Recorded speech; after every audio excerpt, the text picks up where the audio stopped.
You're listening to Limitless Leaders podcast. Accelerate your mindset, collaboration and performance by developing limitless self-leadership, leaders, teams and organizations. Now, over to your host, Giarrusso.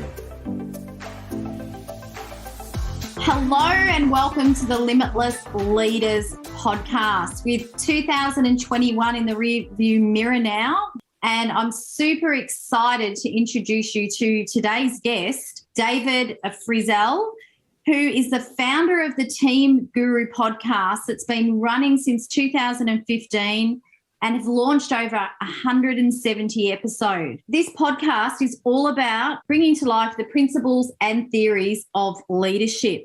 And David's podcast is a way to support people who are on a conscious journey of personal and professional development. His goal is to deliver useful ideas, powerful concepts, and practical tips that can help people improve their approach to life and leadership. Welcome, David. Thank you, Renee. It's an absolute pleasure to be on your podcast. Yes, it is. And I was on yours last year and absolutely loved our conversation. And, the Limitless Leaders podcast has a very, very similar purpose to the Team Guru podcast in, contributing to anyone that listens in globally to give them insights, experience, and share, insights from people such as yourself. David, I'd love to kick off today and hear about, what's got you to where you are today. I always say we're always becoming the next version of ourselves. It's a continual evolution. And I'd really love to, just paint a picture for our listeners around what sort of led you to do what you're doing today. I always think about a line that I heard from Steve Jobs or read in Steve Jobs's book, that we connect the dots backwards. The idea of planning into our career and into the future is a great positive thing to do, to be encouraged, but it actually makes a lot more sense looking backwards. And for me, my time in my career, for want of a better word, makes a lot of sense to me backwards. I started my career as a high school English teacher. That was my degree. That's what I studied at university. And I worked as a classroom teacher for 10 or 11 years. I spent some time as a deputy principal towards the end of my time in education. And I always think of teaching and my time in education as an amazing starter career. I mean, teaching is an amazing career if you want to do it until the day you retire. But the purpose it served for me in my career has been an incredible base of skills that are really important in the work that I do now, in life, in everything that I do. So teaching set me up. It gave me a lot of fantastic skills and some knowledge and some experience. And that really served me when I changed careers and moved into, a management consulting space.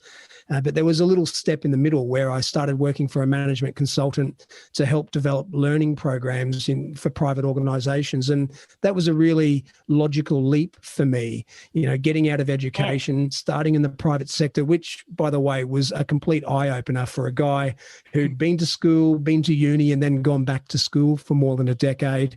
The private sector was a huge eye-opener to me. And I still remember those early days and how amazing I found everything, the physical environment, the language that people used, the purpose, all of those things were brand new.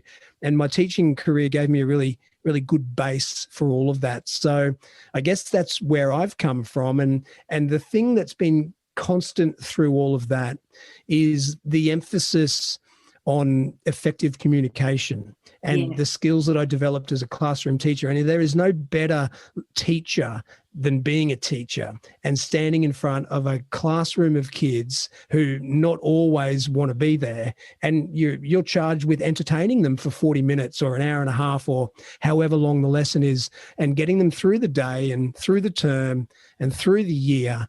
And those kind of harsh critics that teenagers can be are an excellent way to develop your skills. So when I look back through all of those stages of my career and now, doing my own thing in in the communication and leadership space, having the podcast for a number of years now. The steps make sense in reverse when I look back over them. The development makes sense, and the emphasis through all of that for me has been on the power of communication. Absolutely love that. And I think you're right. Everything you do in the past is a building block and gives you the skills for what's next. And I think that whole purpose piece as well. I love what you're saying, because obviously I'm in the same sort of space. And for me, communication, if people say you do a lot around leadership, if I had one word for it all, it's around communication.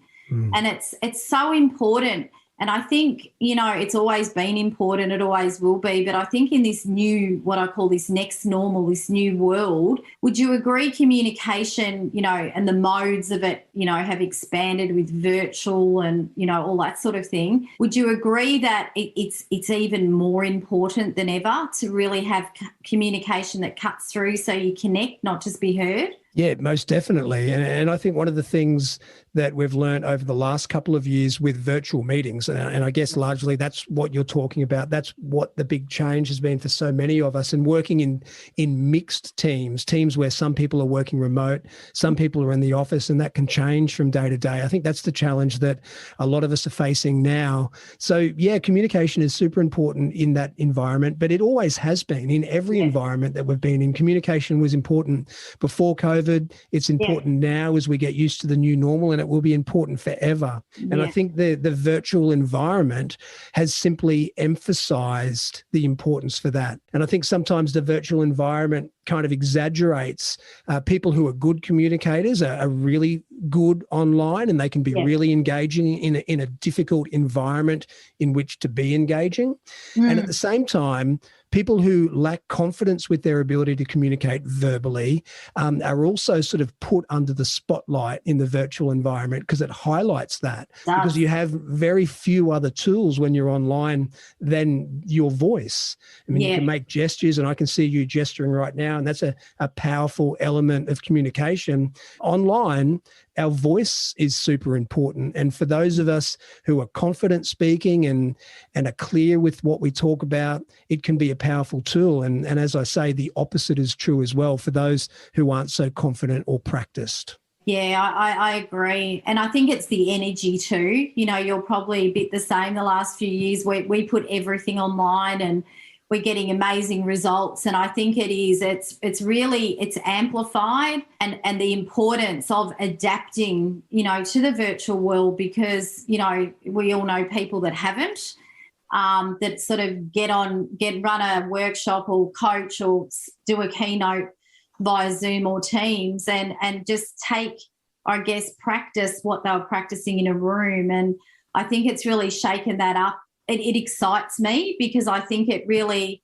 you're growing in other areas, and, something, and for those listeners out there presenting virtually, the screen sucks 55% of your energy. So if you're already, I'm quite an energetic person, but I still put that extra 55% in, because that's what people, I think, can feel through a screen and keeps people engaged and energized. I've always had, David, the sort of definition of communication for me is the response you get. And, you've got to shape and shift your message to get that response, even if you've been told you're a great communicator. If you're not getting back what you need from your team or whoever, you're communicating with, you in a room or on a Zoom, you need to be shaping and shifting your message until you do. Yeah, no doubt about that. So with leadership, leadership's a bit of a buzzword. It's a very, for me, leadership's sort of like a movie title. There's so much in there, including communication. What does leadership mean to you when you hear that word? Oh, look, we could speak for months on an endless podcast about the topic of leadership. It is a great, big, hairy topic. It is. And we're not going to even scratch the surface of it in one podcast episode, which is why I have 170 episodes of a podcast and still going. I mean, there's no end in sight, because there are so many different valuable conversations and angles about which you can talk about leadership. But I guess if I have one message, and if listeners were to remember one thing from our chat tonight, It is that for me, cliche alert, but for me, leadership starts with yourself. The most difficult person to lead is yourself. The greatest responsibility you have as a leader is to lead yourself. And there are a whole lot of important things about leading teams and leading individuals and leading organizations. And that's why there are a million books printed on those topics. But in order to lead any of that stuff effectively, of course, you've got to be able to lead yourself. And when we think about our own experiences in the workplace or just in life, it could be at a community group or anywhere in our world, those people who we think of as effective leaders are almost without exception people who are really good at leading themselves first. Yeah. And the same is true for the other end of the scale. People who haven't grabbed our attention as leaders, who haven't inspired us, or even worse, people who have repelled us and been very difficult to work with as inverted commas leaders, are often people who struggle with the most important part of being a leader, and that is leading themselves. Yeah. And I just think that is such a rich topic, and you can't hear that message too many times, and you can't remind yourself of the importance of that in our lives too many times. It is the most important thing about leadership. It is. It does. And it starts with you. I always say, David, and a lot of what we educate on is 3-dimensional leadership, which is leading self, leading and influencing decisions, and leading others, but in that order. You need to be leading yourself, and that whole self-regulating, knowing, learning, growing, all those things. And you're right, we could talk about this forever. Those 3 dimensions that you're talking about, leading yourself, and that I've heard them in lots of forms, but it could be leading self, leading individuals, or leading teams, or leading self, leading your team, leading your organization, whatever it is. But it's so often we see people who are trying to improve as a leader, they skip the first bit because it's much safer to think about how you lead other people, because you can include someone else in that. You can, if you need to, force others, even if it's just in your own mind, to take some of the blame for how well this isn't going. There's someone else involved. So, so often we talk about leading self and people just skip right past that bit and think about, how do I delegate to others? How do I be an okay manager to the people who are around me to get stuff done? And as you've pointed out, and I've already said, you're missing the most important bit. Yeah, which is you. And I think some people, I've done a bit of work on the barriers to self-leadership, and I think something you just touched on, you've got to do the work. You've got to know yourself. You've got to have a purpose. You've got to have your values aligned and want to lead. I'm very big into leading, leading logically, leading from the heart, leading from intuition, and really having what I call head set, heart set, skill set, and bringing those 3 in. And I think we do a lot of work around self-leadership, and it's interesting, not just with emerging leaders, but probably more so with people that are more senior, because they're moving through, they get caught up in the doing, not the being. And you're correct, it's all attention out instead of attention in, which is so crucial. Do you have any tips, and I believe even if you don't have a team, you're a leader, because you're a leader of yourself and you're a leader of your life. And you see, we see them when we walk into organisations, they don't have a team, but they stand out. Absolutely. Do you have any sort of key tips around self-leadership for leaders or anyone listening out there? Our audience is predominantly leaders and business owners. Any key sort of tips to just touch on self-leadership or something to think about? I do. I could speak for hours on this topic. It's one of my favourites. We might have to have a part 2, David. Yeah, we might have to. But look, one of the tips that works for me, and it may not work for everybody, but if you're looking for inspiration in this space, this might work for you, and you might be repelled at first, but I live my life by rules. And I had a wonderful guest on my podcast a long time ago. I can't even remember the episode, but it was down in the double digits. His name's Craig Ballantyne. He wrote a fabulous book that's all about Structure Sets You Free. That's not the title of the book, but that's the concept of the book. And he really helped me put labels on things I think I was already pretty much doing. And since then, it's sort of empowered me to be a lot more explicit about it in my life. And I live my life by rules. And it really is true, because that sounds a little bit jolting at first or jarring. But actually, you know what? Rules set me free. I'll give you an example of some of the rules I live my life by. I only eat junk food on Saturdays. That is it. I don't agonize over it on Monday, Tuesday, Wednesday, Thursday, or Friday. The decision is made. There's the fridge that's full of ice cream and the cupboard that's full of chocolate and lollies do not tempt me Monday to Friday, because that decision has been made. I have a rule, and I can't remember the last time I broke that rule. It's just really easy to live that way. I have another rule. I love swimming. And it's really important to me to swim for the way I feel physically and my mental health and the friends that I have around swimming. And, you know, I have a rule that says that if I go to bed and plan on swimming in the morning and my squad starts at 5:15, I never not go.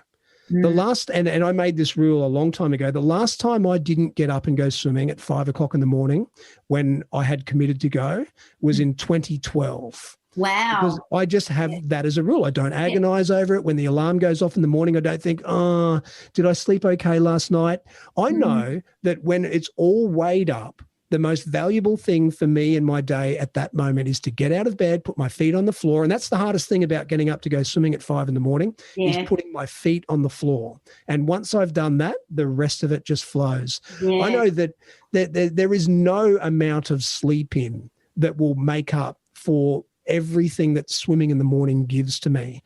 So they're two of the rules I follow. And I'll give you a third.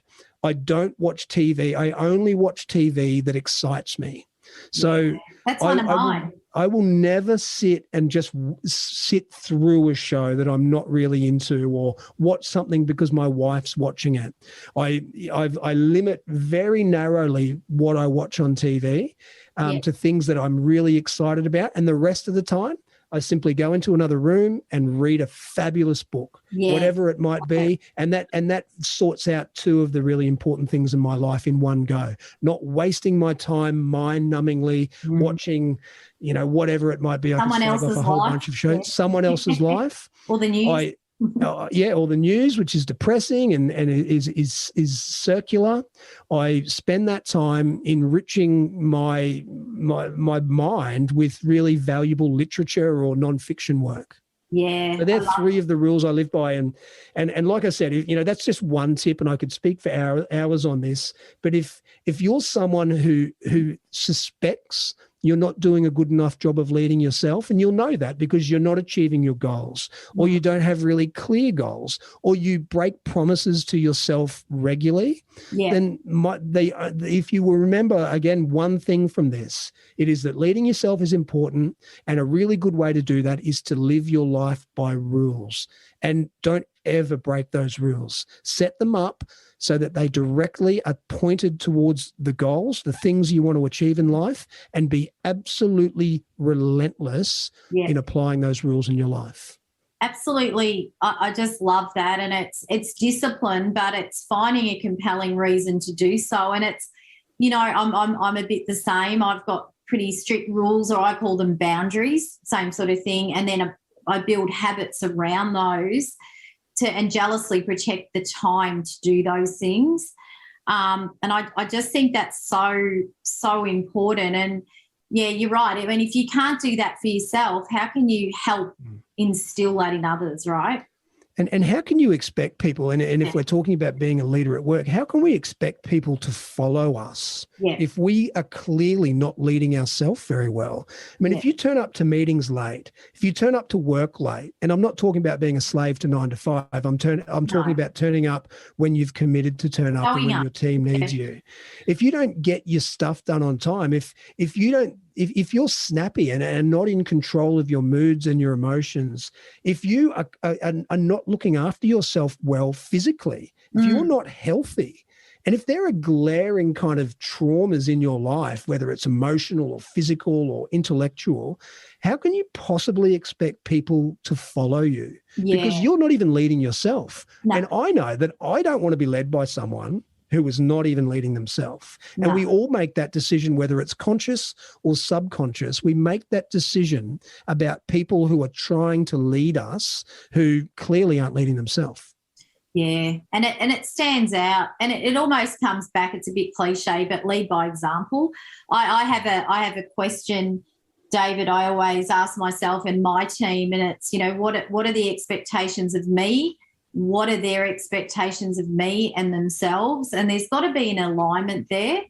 So I think it's, looking in the mirror first, you know, getting on track, having direction and discipline around the things that matter. And, you know, I love the old Brene Brown saying around all this sort of stuff. It's what's okay and what's not okay, and stick to it and create a system to achieve that.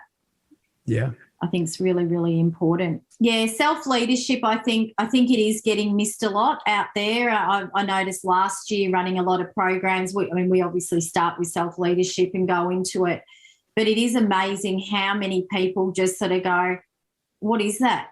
They haven't heard of the concept. They haven't stopped. They've been good in a job, and then they've just been given a team and just assumed now it's all outwards. Yeah. You know, how do I just learn the principles of leadership? But to me, I always look at self-leadership. My hubby's a builder. I do a lot in construction and building, so I use a lot of building analogies. But self-leadership to me is the slab when you're building a house. Absolutely. You can get a house up in 6 months, but it won't last the test of time. And I think self-leadership, you need that base, but you need to constantly and ongoing, you need to be making sure that's solid. You know, good analogy. I think that's important. You know, on our conversation when I was on your podcast last year, we talked about, you know, the gifts in things, the lessons in things, and I really believe any success we have in or out of work in life, or any challenge we face, I think there's always a gift in it if we're open to it. I don't think everything happens for a reason. I think everything happens for a lesson, although, you know, it's not always right in front of our face. If you look back, David, and you're not old in saying that. Pretty old. No, you're not. I think I might be older than you. If you looking back, and you mentioned that a bit earlier, you know, joining the dots, looking back, what's without all the nitty gritty, but what's something that sort of happened that taught you a lesson that's really helped you progress forward, and also, I guess, helped others? I don't know. You know, there's so many, I guess, but I'll tell you one that jumps out at me. And I was a deputy principal in a school that was it was a really nice school. It was a nice community, and I was new. So I only spent a year at this school.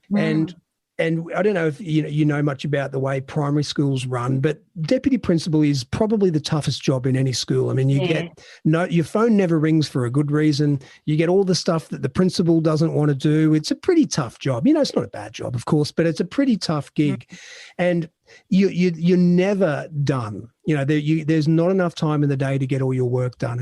And I remember I used to sit there madly at the beginning of every day, covering playground duties and lessons and classes for teachers who were sick. And that was a normal everyday thing in a large school. Every morning a teacher used to come and say hello to me. She was a salt of the earth, kind of, you know, been around the school for a long time, really lovely lady. But she used to come and talk to me when I was super busy and I was trying to get these these playground duties filled and, you know, maths filled and art class filled.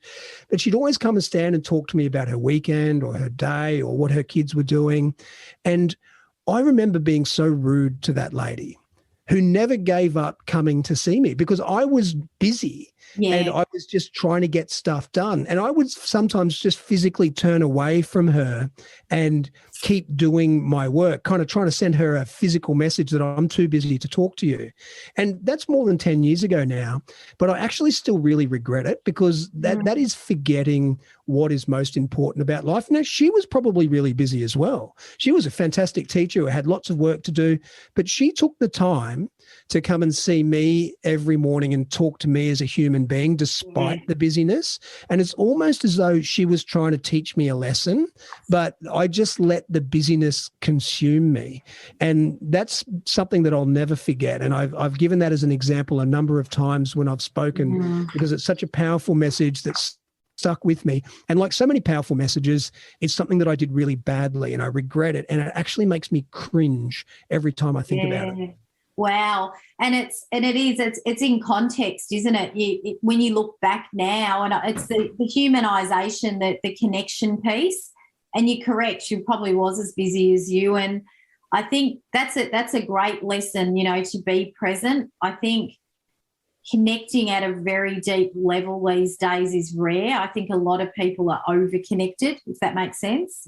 Yes. Connecting with a lot of people at a topical level, not at what I call an essence level. Yeah, a very superficial level. And a lot of the connecting we do, of course, now is very fake. We hear ad nauseum about the fakeness of the life that someone portrays that they have on Facebook. I mean, they're picking out the best bits. You're seeing the highlights package of the highlights package. That's right. But it's human nature to kind of judge ourselves against that. And even if you're really aware of it, and someone who is cognitive of it all and socially aware, there's that part of our brain that's flicking through that's thinking, oh, geez, we didn't go to the beach this weekend. Oh, I don't look that good at the moment. Or, geez, they look like they're having a lot of fun there.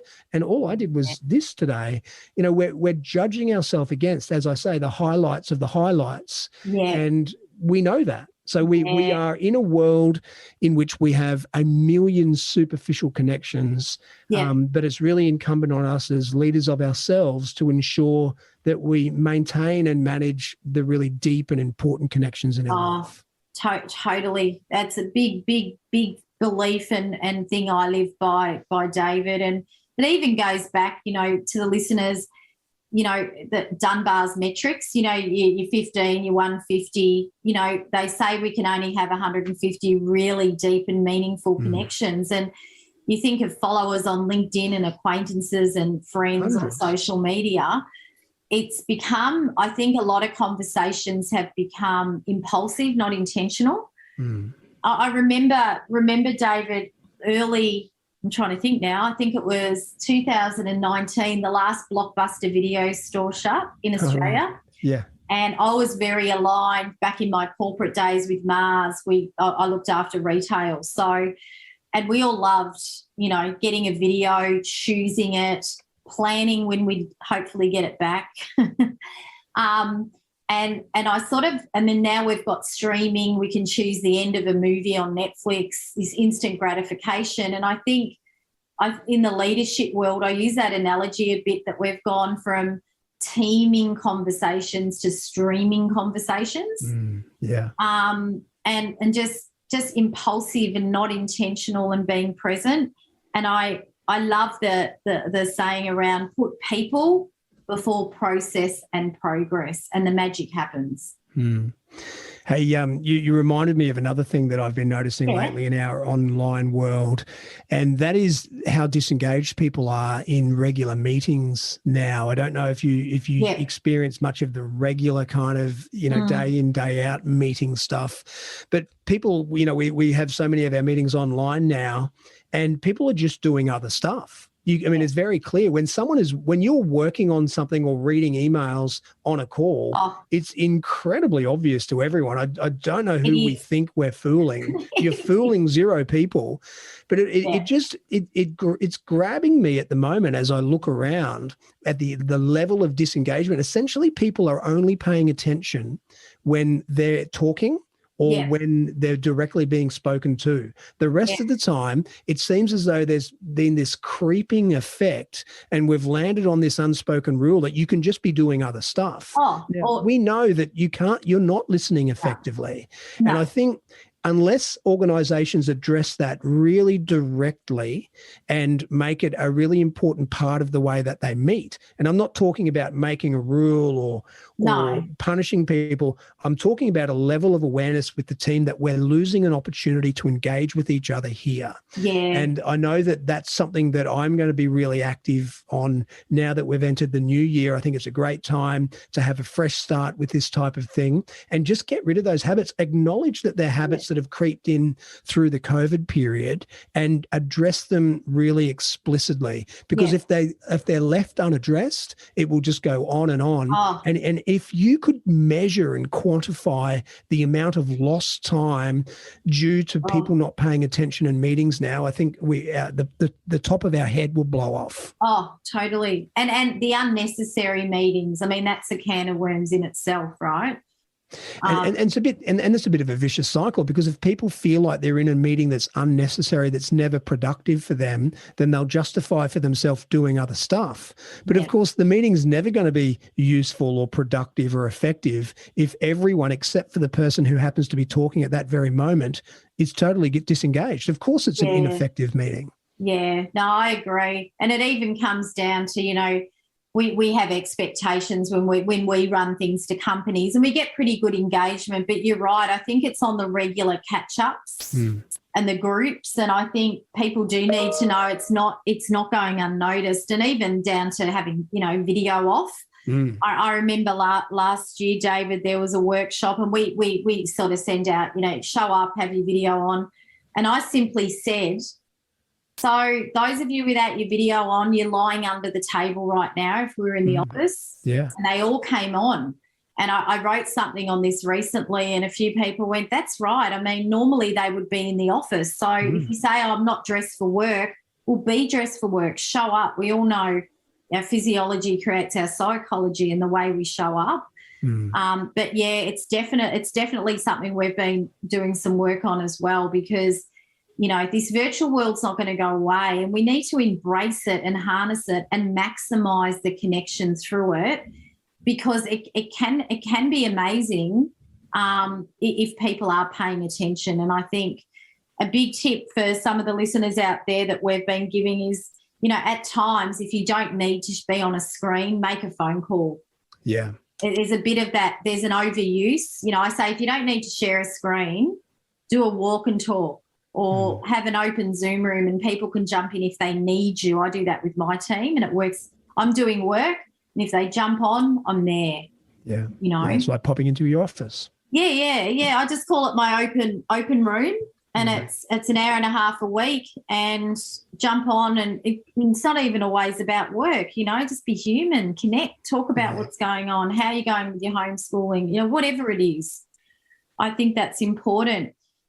So, we've got this thing across the world at the moment, the Great Resignation. I'm actually calling it the Great Rejuvenation. Yeah. Because I think shaking up the companies, people, organisations that are doing the right thing aren't facing this as much as the ones that aren't. And I think, for those listening, there's a lot of factors behind it, lack of appreciation, recognition, people want to travel, they want a pay rise. There's all of these different things. What are your thoughts? What have you been seeing? There's this sort of rejuvenation where it very much feels like we're in a spring after a long winter in terms of new projects and new opportunities that are coming along. So, and that's obviously one of the elements of the Great Resignation. I mean, there wouldn't be a Great Resignation if there weren't jobs to go to.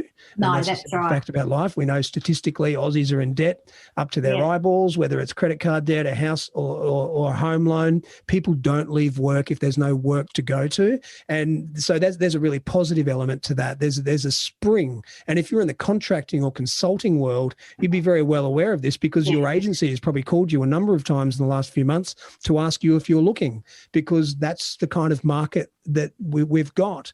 And, there are the other things like the obvious. People have had a taste of working from home. Yeah. And even if they had never done it before COVID, we've all done it now. And we can see the kind of balance that it can bring to our life. But of course, there's the other side of that as well. And a lot of people who loved working from home a year and a half ago are starting to think, actually, I really like coming into the office some days a week as well. I don't know many people who want to work from home 100% of the time. And I don't know many people who want to work from the office 100% of the time. I know a lot of people who want a really healthy balance of those things in their life.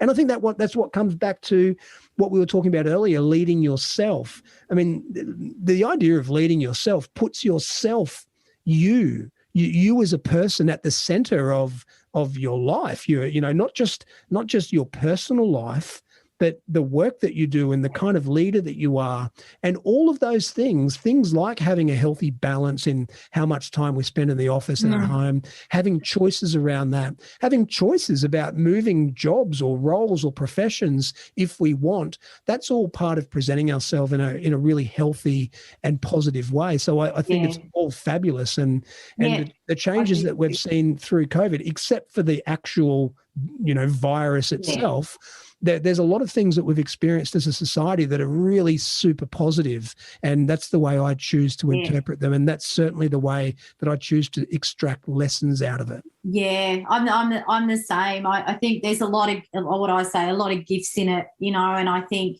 embracing those and using those to build on where you are and what you're doing. And there's a lot too, David, around purpose. There's a quote you've got here around, there are few things more important in life than discovering what makes you truly happy and then relentlessly pursuing them. And I think I love that, because that I totally believe in that. And I think, or I believe I should say, that there has been, and a lot of clients I've worked with more from a coaching perspective have just said, Renee, I love where I work, but not so much now. I want deeper purpose. I want to do heart work. I want to make a difference. Yeah.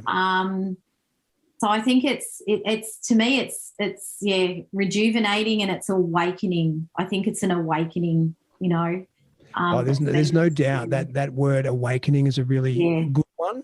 I mean, before COVID was, standing on the other side of COVID, I used to look at the workplace and think, well, there is going to be a massive change. I mean, this whole idea of us all jumping into our car and driving from the suburbs into this one location at the same time of day and battling the traffic to get there, and all go and rush to sit at a desk and then largely do individual work for a lot of roles. Crazy. Irrational, didn't make any sense, and there needed to be a shake-up. And COVID just happened to come along and open our eyes to that. It was a bit like Plato's cave, if you're into philosophy, the idea of watching the shadows on the cave wall as opposed to actually looking at the figures who are making the shadows. COVID was a bit of an awakening in that way. And the work example and working flexibly is just one of the dimensions of that. Yeah, no, I definitely agree. I love that saying, and I think I'm a big fan of Robin Sharma, and I love his quote around change and adversity. It's hard at the start, so I look at that as last year, the year before last, messy in the middle and beautiful at the end. If you look for the things that can serve you and help you to be in service to others, which to me is what leadership's all about. Yeah. I'm also a fan of Robin Sharma. In fact, I think he's the author of the very first book I ever read on leadership, which was Leader Without a Title, something that I still think about. I still have it. Talk about very regularly. Yeah. Fantastic book. He's an energetic, bouncy little American guy, isn't he? Yeah. He is. He comes across quite zen in his writing, but I think it's just amazing. And so who for you, David, who's a leader that you admire and why? Well, I think I wrote when you asked me these questions in writing, I wrote a guy called Michael Sandel at the moment, just because I happen to be listening to his podcast and I'm currently reading one of his books. So I'm a bit fickle in that field, but he fits the mold for me. He's a political philosopher, and he fits the mold because he's a thinker. And he's incredibly articulate in both written and spoken form. And people who have that kind of level of thinking, that see the really big picture and the deep understanding that sits behind everything really impresses me. I mean, you mentioned before, just off the, almost flippantly how depressing the news is. And it is depressing. Yeah. And there's so many things about it that are depressing, and not least of which are political leaders. And I use inverted commas there, or speech marks.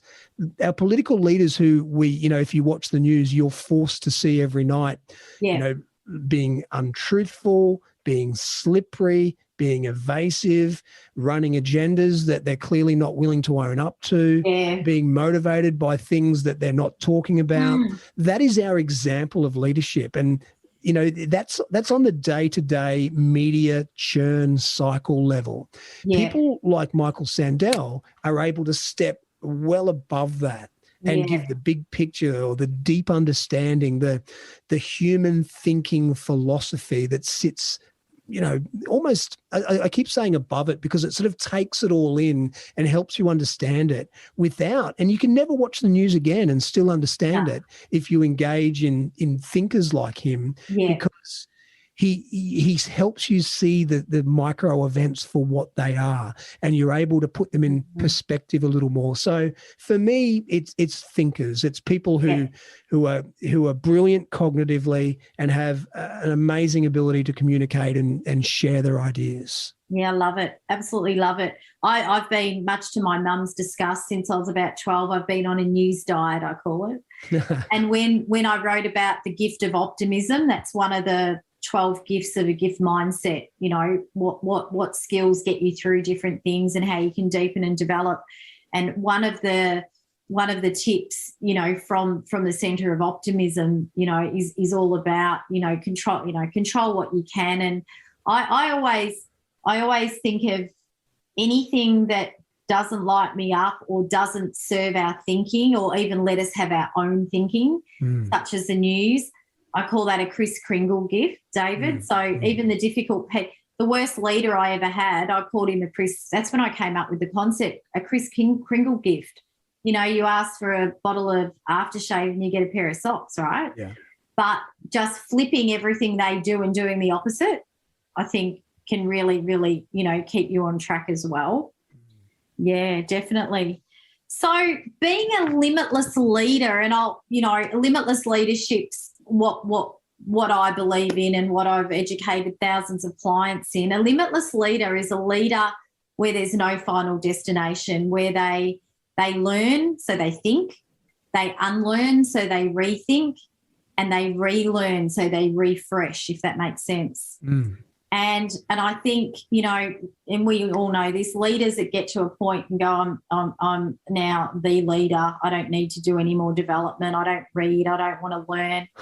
I always say, how can you grow others if you don't, growing yourself and contributing to others? To be a limitless leader, and this is why I was really excited to have this conversation, I think, you've got to be energetic. Energy is a big word for me. I just think re-energizing energy, you can feel it, you can see it. What do you think, or what do you focus on to keep yourself energized? You mentioned swimming, which is awesome. Yeah. Yeah, well, look, I do explicitly and consciously think about the 4 domains of life: intellectual, physical, spiritual, and social. Maintaining a healthy balance and growing in each of those domains. And I try and have goals, and I do have goals in each of those 4 domains. I do some of them better than others. My physical and intellectual, I feel very on top of that. I swim very consistently and very passionately. I'm great at not watching rubbish TV, but reading fantastic books instead. My commutes are always filled with wonderful podcasts. My own is very rarely even on cycle, because there are just so many out there. I very rarely even listen to my own podcast. There is just so much good content out there, and I'm stimulated by that. My relationships are very much focused on my family. I have 3 young kids, and of course the relationship, like every domain in our life comes in waves. And at the moment, my focus is on my immediate family because of the age of my kids. And that is beautiful and I love it and I wouldn't have it any other way. But I imagine there'll be a time later in my life where my friends are more important to me again, like they were a number of years ago before I had kids. And spiritually, for me, this is very much linked to the physical anyway. And I talked about swimming not just being a physical pursuit, but one of mental health. And that is my Zen time. That is my meditation time. I have never once in my life finished a swim, no matter how long, and not felt great at the end. And that's not just physical, it's mental as well. So when you ask me about my philosophy or my approach there, it is to maintain the 4 domains of my life. And look, for anyone listening who knows me, you know I don't get it right all of the time, but I'm working really hard and I'm working really consciously on it. And you talked about the fact that one of the quotes I wrote was about being really clear about what you like in life and then relentlessly pursuing it. That's something that I'm driven by that mantra. And you know what? The things that make you feel best in life are usually the hard things. Yes. Another quote that I wrote in here, life is hard when you live it the easy way. And life is easy when you live it the hard way. And all of the things that are important to me in my life are hard. It's hard getting out of bed at 5 in the morning and swimming 4Ks. It's hard doing really long ocean swims. It's hard looking after 3 kids all the time in everything that they need. That is difficult, but the reward is infinite and the reward is so much bigger than how hard it is.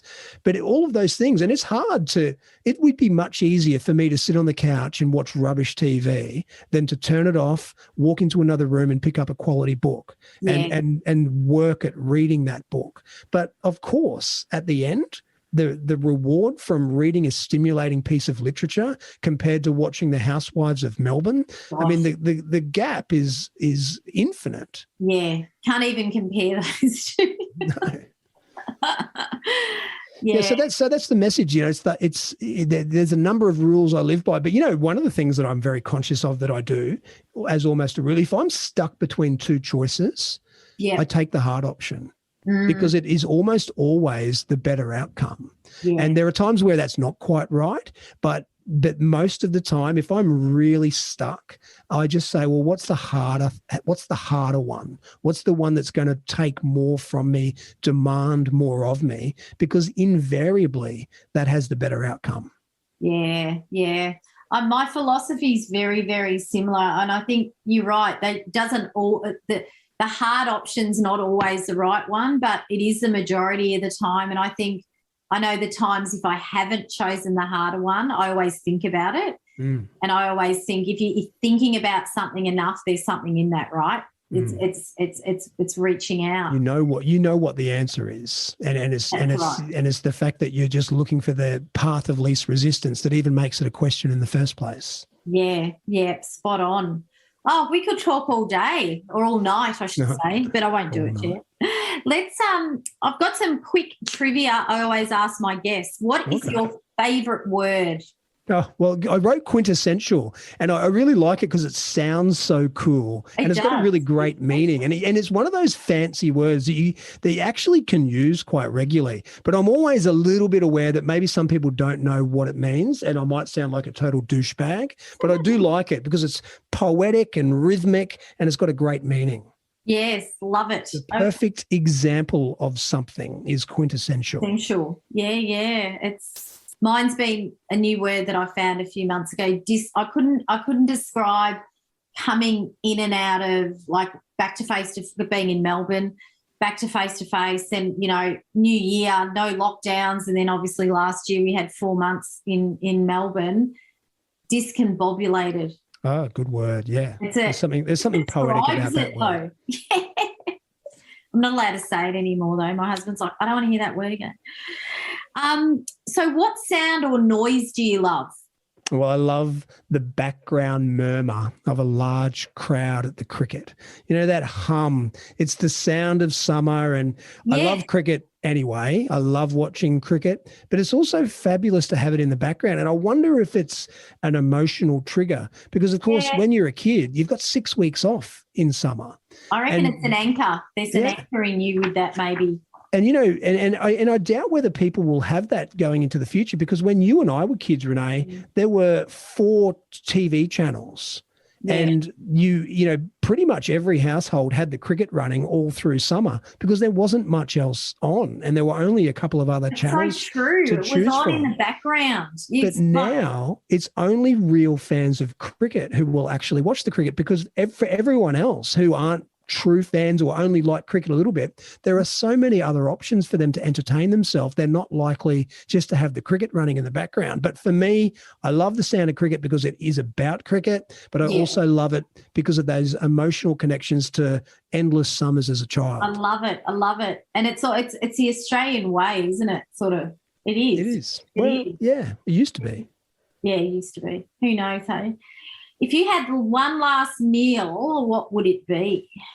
Look, this is an easy one. It would be steak and apple and ice cream for dessert. So I literally mean a great big steak and cut up apple. And I say, so my wife and I have been married about 10 years. But before I was married, I for years, and when I was a bachelor cooking for myself, I would literally have the same meal every night.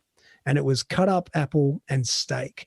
It's easy to cook. There are very few things to wash up at the end. It's really healthy. It's a great diet. So do you put the apple, I have to ask this, and I knew there'd have to be a bachelor story in that meal. Yeah. Do you cut the apple up and have it on the side like a salad or on top of the steak? No, it's not mixed. On the side. And if you put it on the same plate as a steak, sometimes the juice from the steak runs into the apple and that's not so great. So ideally, I'd have a separate bowl. But, of course, that's one more thing to wash up. Yeah. And that's a factor as a single man. So that I probably used to just let it sit on my plate and let the juice run into it. But and one of the other features about me, and I'm still like this, I could eat the same meal every day. I have when I'm by myself for work, you know, at lunch, I have the same lunch every single day. I'm very routine like that, and I don't need the variety of diet. Of course, at home with my wife and kids, normal human beings seem to like variety in their nightly meals, whereas if left to my own devices, I would have the same meal every night. Steak and apple, love it, absolutely love it. My passion out of work, David, is cooking. Oh, really? Yeah. I don't watch TV. I cook, but it's my meditation. Yeah. But savoury. Give it a savoury. I hate recipes. I don't like process, and recipes really, if you follow them, they're going to work out. So I don't bake. Yeah. But curries, everything Italian, French by taste. So that's my little thing is, really different stuff every night. Like that's my creative outlet, I think. It's interesting. Steak and apple, I'm going to try it. Give it a go. It's amazing contrast. Well, you think pork chops with apple sauce, right? It's not that crazy. No. I'm saving it. It's easy. What profession, other than what you're doing right now, would you like to attempt? Oh, look, I wouldn't mind being a radio presenter. I think that would be fun. Yeah. Because they've got a good gig. They sit in an air-conditioned studio. It's pretty comfortable. And they talk to people all the time. And I really enjoy talking to people. I love having conversations that are about something with a purpose. And I probably love being the boss of the conversation as well, which is probably why I have my own podcast, because I get to be in charge. So I like that kind of thing. I think that would suit me to a certain extent. I've never done anything like that. But, of course, I've had a podcast for 5 years. So I guess it's kind of like that. But being live on the radio, I think, is super cool. And, you know, as much as, like everyone, I find it painful to listen to myself speak, I get a lot out of it. You get so much out of listening to a recording of yourself speaking, and the skills you're able to hone, the bad habits you're able to eliminate out of the way that you speak are really powerful. And I think a radio presenter would have a million opportunities to do that. So it would just extend that love I have for verbal communication as well. Yeah, love it. Let's do a radio show, I say. I'm a bit the same. I think, just the conversations and just really free conversations as well. I think too often, and this is in and out of work. People tend to ask a question and then get your answer and just go to something else instead of delving deeper. And I think that's a key. Just, shape your next question based on the response of the one before. I think that's a really key communication tip that often gets missed. And as you would know as a podcast host, that's one of the keys to being a good interviewer, not going in with your list of questions and just running through it relentlessly. And you don't do that. You listen to what I say and you might ask follow-on questions. But you do hear in podcasts sometimes or radio shows or TV, even on TV, people have just got some questions, and no matter what the guest says, no matter how interesting, they might admit to a murder, but this guy, the presenter will just go on to their next question and totally miss that opportunity to have a fantastic conversation. So the power of verbal communication and engaging with someone is so important. I mean, everyone listening knows that, but you can never stop learning in that space and becoming more effective and more engaging. Yeah, definitely. And I think it's, scattergun questions. And in leadership, it happens a lot, I always say, David, it's like when you bump into somebody in a shopping centre and they go, "Hi, David," and you go, "Good." Not to do that. But we're always thinking ahead. I got asked recently why my favourite colour is teal, and it has been since I was a child, and there's a really interesting story behind it. And I said, "I've always loved it, since I was a child." And he goes, "That's great. Now, bang, into something else." And that story was what the interview was meant to be about. You missed the chance. So what is the story, Renee? Why do you love teal? How long have we got? Well, I've got I can see your book in the background is teal. Yeah, teal's always been my colour since I was a kid. But about 2 years ago, a cousin of mine was going through some archives of all the stuff from my family when they came. My dad came over from Italy when he was 2. And one of the first sort of immigrants to come in. And my grandfather was a shoemaker, and I'd seen this when I was a kid but had forgotten about it. And basically he was a shoemaker in Italy, high-end shoes, and had a tannery. And listeners, you can't see this out there, but we might put it in the show notes.